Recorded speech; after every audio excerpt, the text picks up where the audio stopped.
and welcome to Faith, Friends, and Leadership. Today, I'm excited to be joined by my friend and entrepreneur, Zach Wendt, for a powerful and candid conversation about aligning our professional lives with our faith. Zach, welcome to the show. Well, Zach, thank you. I'm excited to be here. Yeah, they get a double dose today. That's right. I So, love for it. I love those it. who may not know you, could you just tell our listeners a little bit about yourself and your journey? So Cliff Notes version of myself, grew up as an only child, was spoiled as an only child, and decided I wanted to have a huge family. So, flash forward to today, I have 8 kids, 6 daughters, 2 sons, big, huge family. And I realized kids are expensive. They want a lot of food with their meals. And so I was going to college to become a teacher, but I thought, if I was going to have a large family, that might be challenging. And so I looked outside of the teaching profession and into the entrepreneurial world in terms of what I could do. And I settled on real estate. And so I built a real estate business. I fell on my face for the first few years quite hard until I found the power of models, specifically, finding a model, then implementing a model. And once you've done that, then you can create new models, which is huge. And then my business started to scale. And so then I built a team. We were a top 50 team here in West Michigan. Ended up selling that team, got into real estate coaching. That's how we met. And now I'm coaching entrepreneurs all over the United States and helping them scale too, specifically people that have a vision to impact their community in a good way. So I'm looking for people that love God, love their family, and want to build a big business. And so that's been my journey here. So life is good. That's amazing. And how long have you been coaching or partnered with your current company?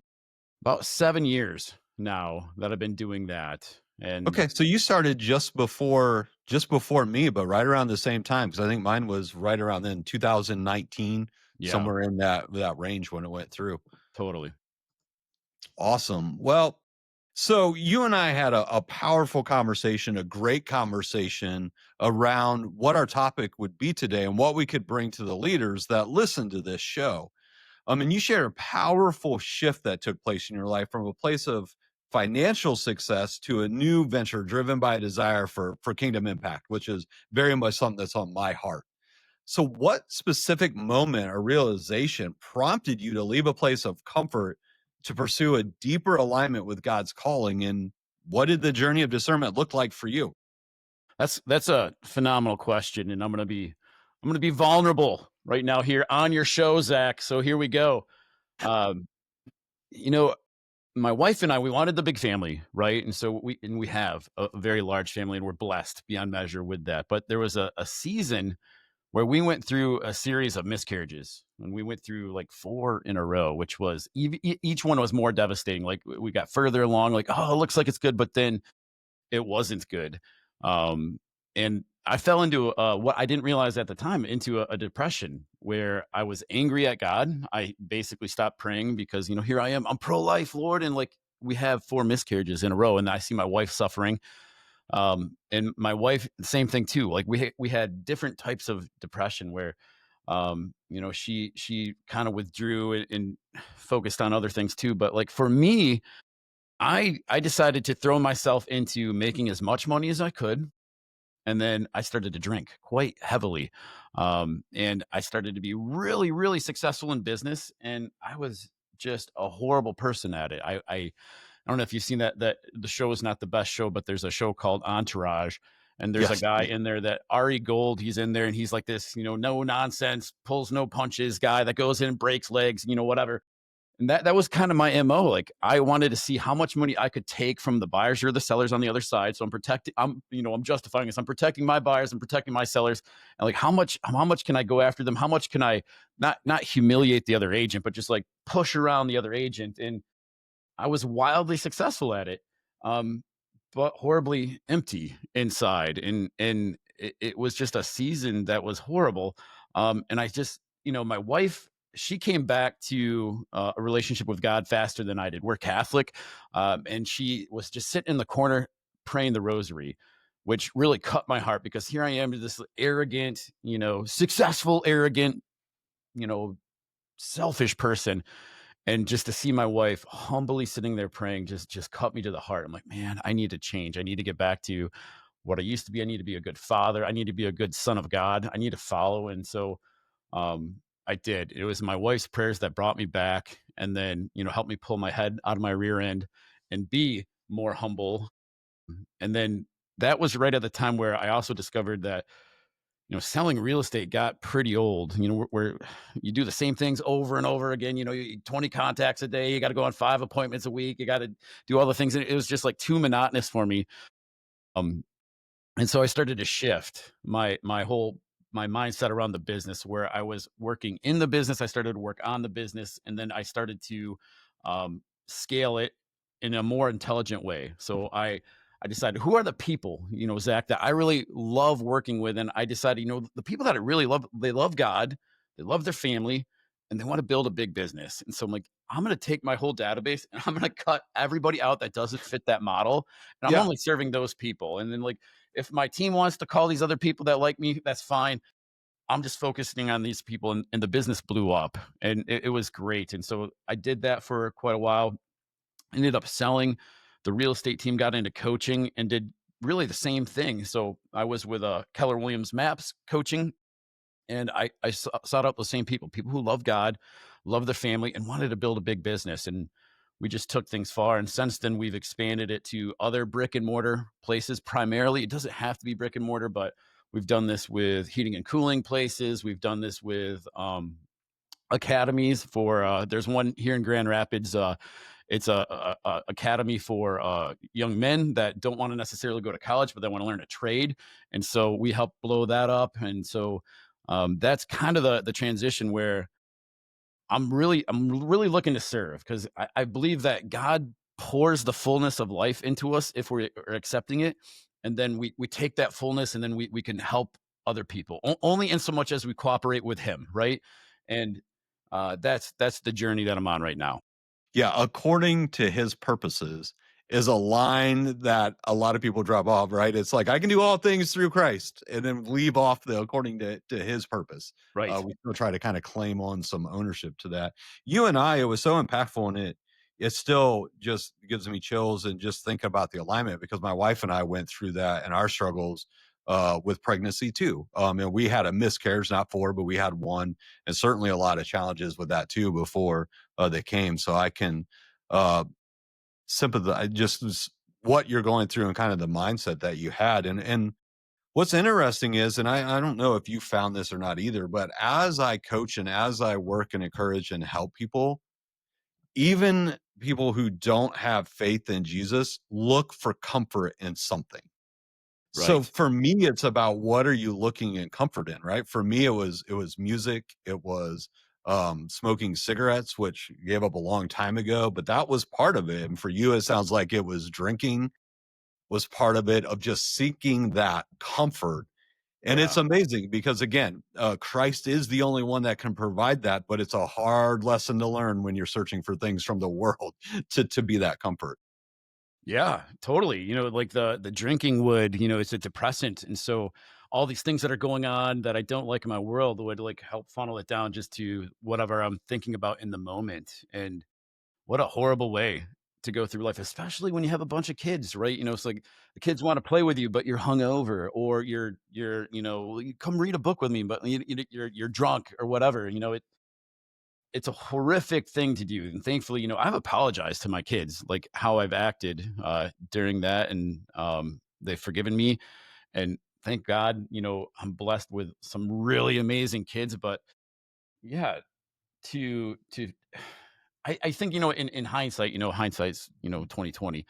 Um, I should have just been having angry prayers with God, right? And that's where I should have been is like, if we look at the Psalms, like David, he's happy and some of them he's mad and the other ones he's, he goes through this range of emotions. And I think that's what we're supposed to be sharing with our Heavenly Father instead of like being a coward and hiding, behind a bottle and, behind work because I have to prove who I am. I'm somebody.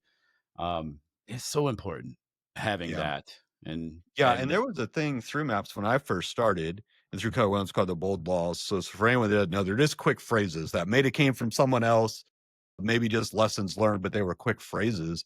And one of the things that always stuck out to me too was the how you show up here is how you show up everywhere.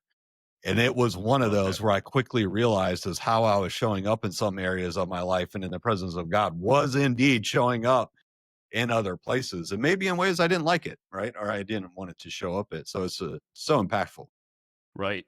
I totally agree. Yeah, that's a great bold law. Absolutely. So you also mentioned, and a lot of people have, but in your own words, you had mentioned the idea that God doesn't call the qualify, he qualifies the called. And so, in what practical ways do you see this principle at work, maybe in your life or other areas of your lives, and maybe other even entrepreneurs that you work with? How do you see it showing up there? And how do you help someone take that step and embrace the calling, even when they feel inadequate, which we know is often in this world with the circumstances and environment we're in? Well, that's another great question. Um, I don't think everyone's called to be an entrepreneur. However, there's a lot of people out there that are, and they just don't know how to get started, right? And so part of it is God leaves clues, right? Like, and this is where really think that where that model system comes in, right? And so, like, if you're looking to achieve something, like, and this is like one of the bigger secrets in life, if you want your kids to really excel and be rock stars, or you want to excel, or you want your business to excel, like that system that I gave you, find a model, implement a model, then create a new model. Those three things are critical. So when God is calling us, say to entrepreneurship, and we want to build something, or maybe we're hitting our head on a ceiling, you can't get through, instead of just reinventing things, which you could do, and given enough time, like Gary talks about this, Gary Keller, the guy that started Keller Williams, the Methuselah method. If we could live to 1,000 like Methuselah did, eventually you're going to be crushing it, right? But I don't think we're going to live to 1,000. I know I'm not living to 1,000. Um, so to shorten that length of time before you really get into a groove, like find that model. And so with people that are called to entrepreneurship, which again I think it's a pretty big thing. I don't think it's not the it's not the politicians, it's not the focus groups, it's not the community organizers that it's going to change your society. A lot of it's going to be with entrepreneurs, especially godly principled entrepreneurs. And so if you're being called to that, you're being called to grow a business, I would say if number one, trust in him, go ahead and take that step. But then number two, engage in a model. Like, what's the model that's going to help you to grow your business? And that's what Zach and I we coach on. This is what we train on. And so that's what I would say to the people that are called.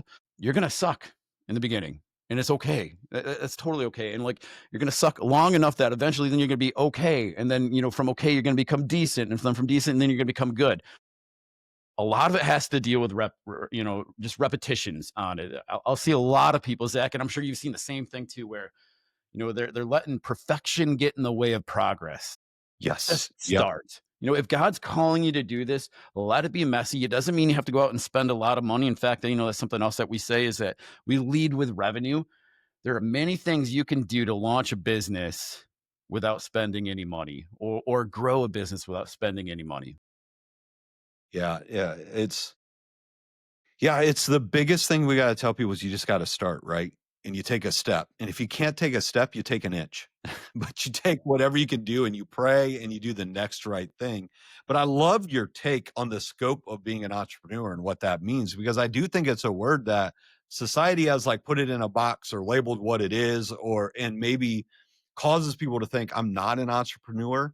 But that's only because they're thinking about the business and not other ways it shows up in their life and other creative things that they do, which has an entrepreneurial spirit to it, right? Much like leadership. That's one of the things I always claim, even on this podcast. Leadership, people instantly think CEO, manager, someone doing other people, but we lead in every little bit of our lives. Christ has given us that role for our families, to our wives, children, right? To those around us in small group, work, business, friends. All of that leader shows up. And in each one of those categories, you can absolutely be an entrepreneur in your thought and the process and the models you're going to do. Yeah.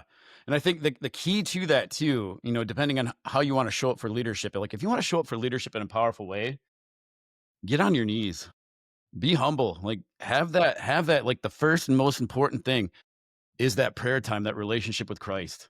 The And more serve, we right? do Like that, you said, show up to serve. totally. Yeah, totally.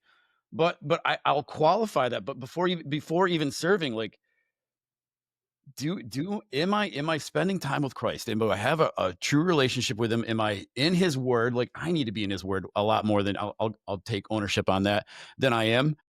Ignorance of scriptures is ignorance of Christ. Like, not hanging out with the Bible and just spending time is a big deal. When you do that, holy cow, do the doors open up. I think I shared this story with you, Zach, where it was the 4th of July. A friend of mine, Yes, my and please accountant, do share it. Yeah. yeah, super cool guys over. We're shooting more fireworks than should be allowed for a private party.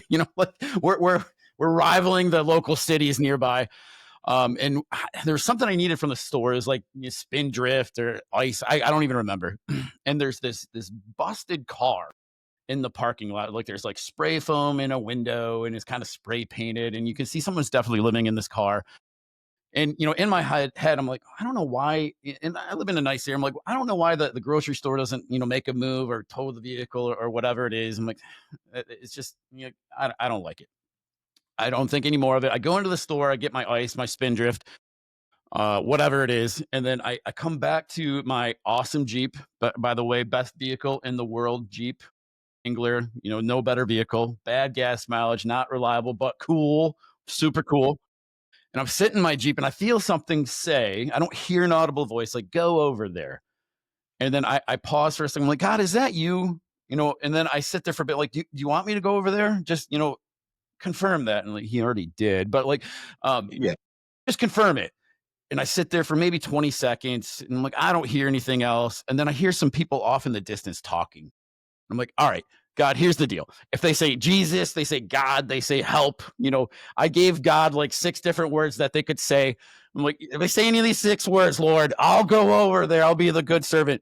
And I sit and I listen to these people talk for like 2 to 3 minutes, and they don't say any of those words. I'm like, all right, I'll give you another chance here, God. I'm going to pull up a random verse generator.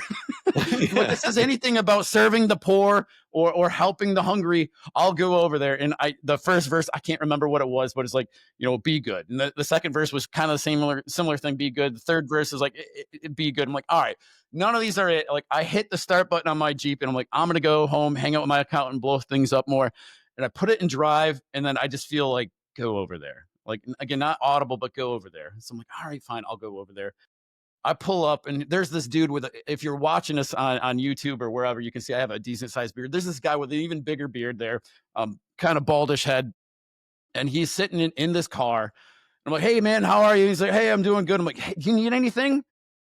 And he pauses and he tilts his head. He goes, Zach? I'm like, what? I'm like, yeah. He's like, I'm your cousin, Christopher. I'm like, what? Holy cow. And we get out and we hug, and he just like tells me this whole story, how um he was doing fine, he was doing great, but then like he felt in hard times, and basically lost the place that he was living in. He works at the grocery store that he's parking in right now. The general manager knows about this, the cops in the area know about this, and basically he's saving enough money to get a new car and get his feet underneath him. And so we have this great conversation. The dude is totally in love with God. I'm like, what can I get you? Can I get you some food? Can I get you some water? Can I whatever can I get you? He's like, dude, I don't want any of that. God's providing. I'm just sitting here. God's humbling me right now, and God's providing. And I can't tell you how much I'm in love with God. And so we have this great conversation. And yeah, so that's the story that just hit me the other day. And like this, Zach, I can't tell you, the closer I stay to God, this stuff happens all the time. Like, it's amazing. And so when I'm faithful in the little things, like I see bigger things happen, which is really fun. And that's part of what I try to share. I'm using the word try, because a lot of these people will come to us, and we have our qualifications. Got to love God, love your family, and want to build a big business. But we try to get this part in the coaching aspect that we do, like making sure that they have a solid faith life, that they are actively praying, because then we're able to cooperate with God. God doesn't need our money. God doesn't even need, us, like he's got a plan. And I firmly believe that God has a very intentional plan for each and every one of us. Something that when we do it, there's a saint that says, be who God meant you to be, and you'll set the world on fire. There's a very unique plan that God has for each one of us that when we do, will set the world on fire when we cooperate with his grace. And again, he doesn't need us. He's going to win. Yeah, He's got the it in the bag, plan but will be completed whether we're involved or not, a right? 1000%. Yeah. But he loves us Yes. like an insane person. He loves us. I've been meditating on the crucifixion lately, and there's like what, two people at the cross, three people at the cross that were there to comfort him, and everyone else ran away. His faithful crew ran away, and like if there was just one person he could save, he would do it. And that's just a crazy love. And so, at any rate, Yeah. yeah, Yeah, it's that obedience step, right? As humans, we want freedom and choice. And then when we have freedom and choice, we then want to blame God when things don't go right, when we're not listening, not following the plan, not reading his scripture, right? We're like, God, why are you doing this to us? But we want freedom and autonomy. We don't want you to like control every little bit of right, it. So, yeah, it's an interesting conundrum you go to because you just hit this wall of like, at some point, you realize submission is on your knees and it is fully listening and saying, okay, you got the plan. I heard it. I'll follow.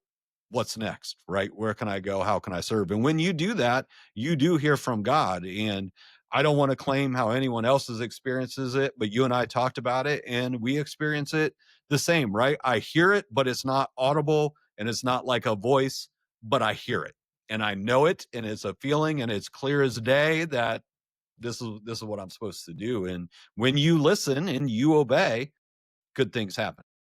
right, Yeah, right. good things happen. Totally agree.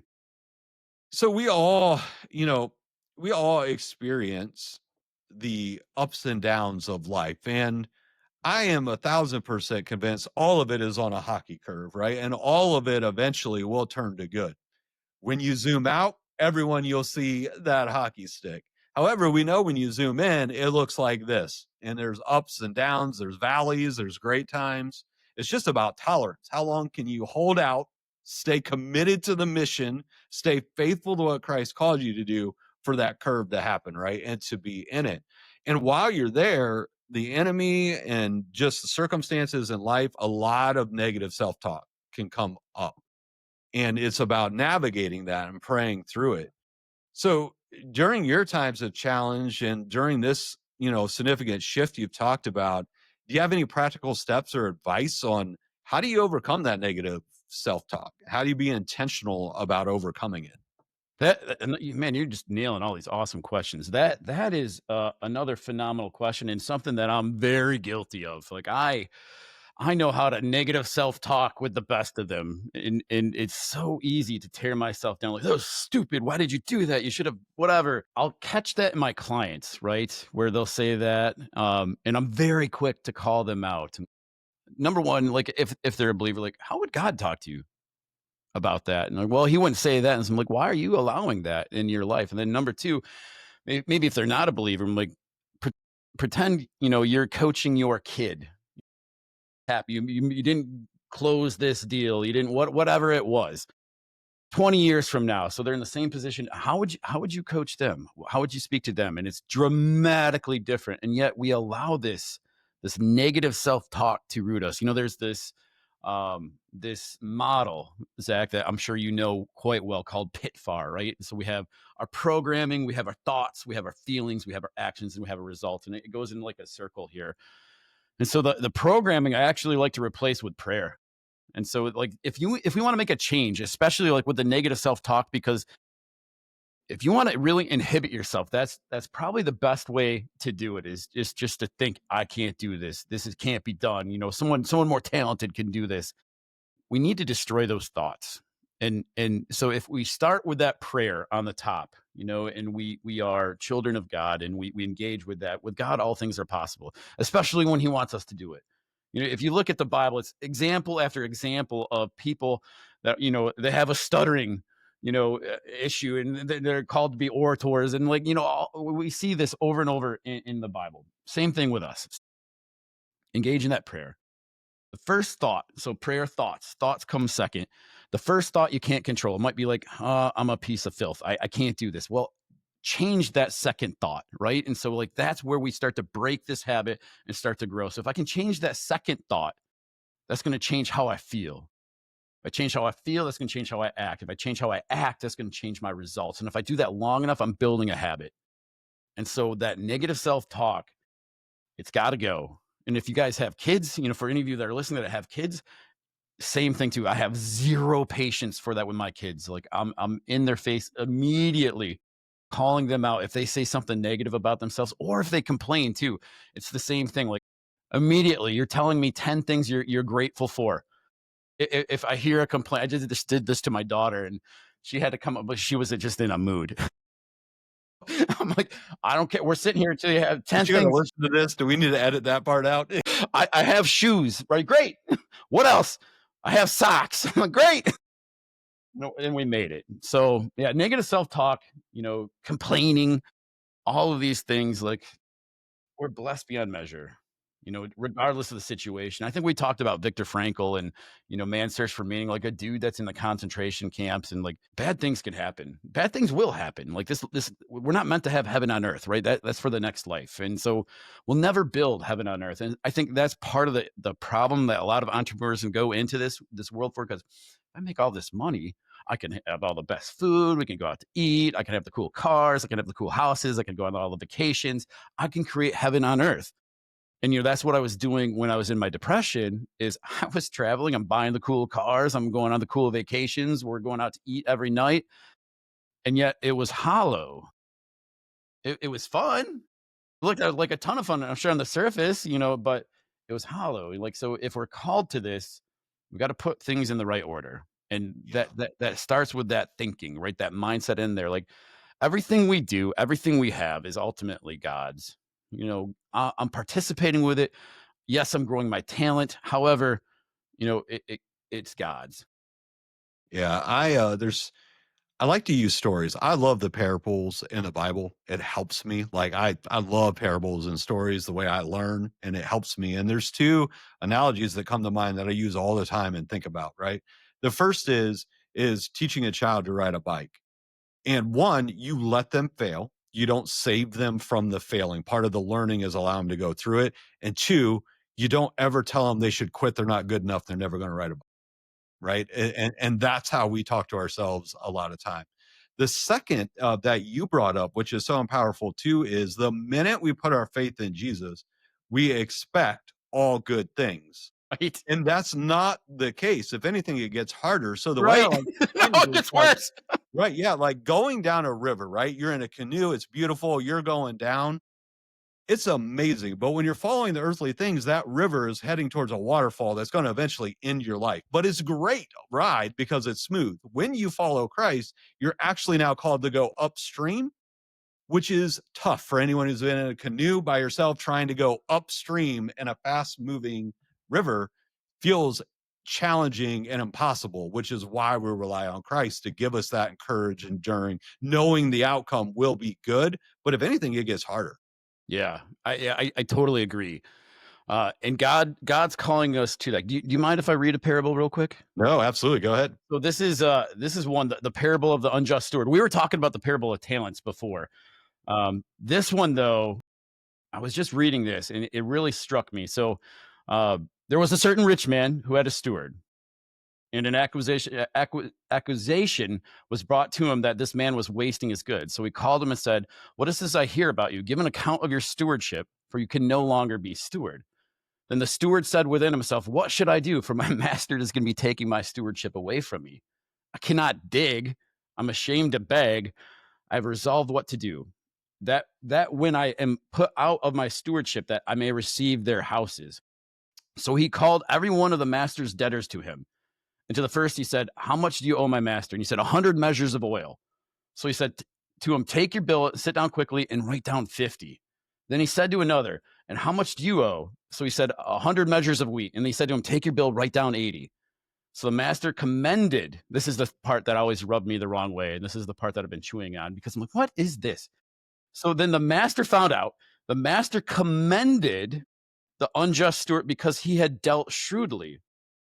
And this is the line that finally clicked. "For the sons of this world are more shrewd than the generation of the sons of light. So then, like, that's the part that he commended him for. He saw, like, the writing on the wall and, like, how like, it's brilliant, it's evil, but it's brilliant what he did, and then he calls us out, Zach, is that just like you were saying, so we were headed towards the waterfall in the canoe. Well, now we gotta turn around because we're gonna die if we go that way, so we gotta go back, but not only just go back, we have to really make progress going back. The sons of this world are phenomenal at being shrewd and doing amazingly bad things, but, like, making tons of money. We need to be better. And another great example would be like Christian movies. I don't need to dog too much on Christian movies, but, like, I'm sure you've seen, your share. There's some good ones like The Passion of the Christ, and Prince of Egypt isn't necessarily Christian, but it's biblical. That are killer, absolutely killer. But the typical Christian movie just stinks, absolutely Yeah. stinks. And Yeah, for anyone that doesn't watch them, I'll give you the plot outline. It's about like Hallmark. Something bad happens, then they feel like they're persecuted because someone may disagree with them, and then everything turns around for good. Yeah. right, right. I Yeah. can't stand them. I absolutely can't stand them. And we look at some of these other movies that are out there, these blockbuster movies that have an absolutely horrific message. God's calling us to be better than these, the other kind of people that are out there. We have truth, we have beauty, we have goodness on our side. Like, God is truth, beauty, and goodness.